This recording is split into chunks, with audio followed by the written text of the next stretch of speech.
I want to talk about the campaign map for a moment. As you can see from the thumbnail, it was generated from an actual map that showed how the battle took place. And what we did was we cleaned it up a little bit and to make it more user friendly. Um, Over here is the cauldron. This is where the German Sixth Army was trapped. You can see the Soviets surrounded it with flak, so all approaches in, the Germans have to dodge some kind of flak one way or another. You've got Potomnik, which was the main airfield, and Gumrak. Gumrak wasn't really used until the very end. What Gumrak represents here in the game is all the other airfields that were available, that were slowly taken out one at a time. The approaches, what the Soviets did was they set up a security zone and had various squadrons covering those areas. So the approaches are kind of represent the entrances into the cauldron, whether you're ingressing or egressing. So in these areas, you're going to come across stragglers from either side, reinforcements, or Soviet patrols. It gives us a way to transition from Soviets attacking to entering the cauldron.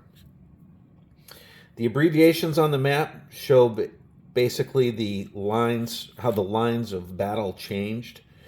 As the Soviets slowly pushed in, it pushed the Germans back. So there's some cards that have missions. And so on this card, if you were going to air attack on Soviet forces, if it was December 19th, it would be on F3. So like F3, and this would be where the Soviets were.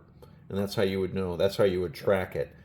So it makes it clearer for the player, less busy, so that they can see what's going on. The turn track over here, each of these markings indicates, like this is the Romanian flag.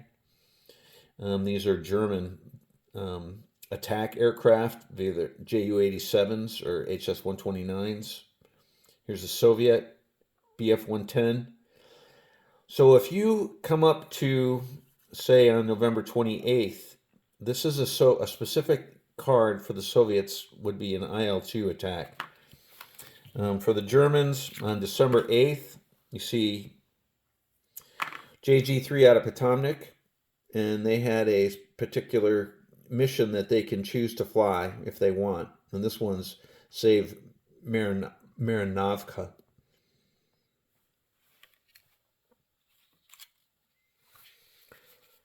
So some of the counters that you use your home airfield. Here is Morisovsky, which JG-3 would use. This would be the counter that indicates their flight. For this mission right here, you would rendezvous with the transports on their way in on hex H5. And then once you enter the cauldron at K4, you would hopefully meet up with some reinforcements, fighters out of Potomnik. In this case, it's an ace. So we've got counters that represent Soviet flights, Soviet rendezvous. We've got our turn track marker. We've got our weather chart. Weather played a huge impact during Stalingrad. And then should actually be the mission track, but this is a prototype. What it tracks is your campaign points, positive or negative, your mission points, positive or negative, and of course your bank mission points.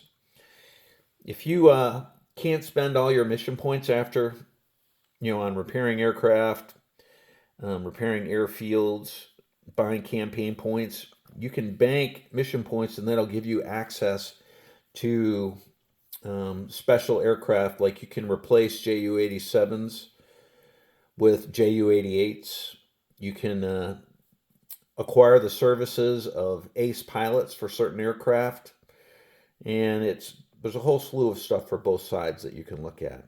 So just wanted to give a quick look at the campaign map and how it's used.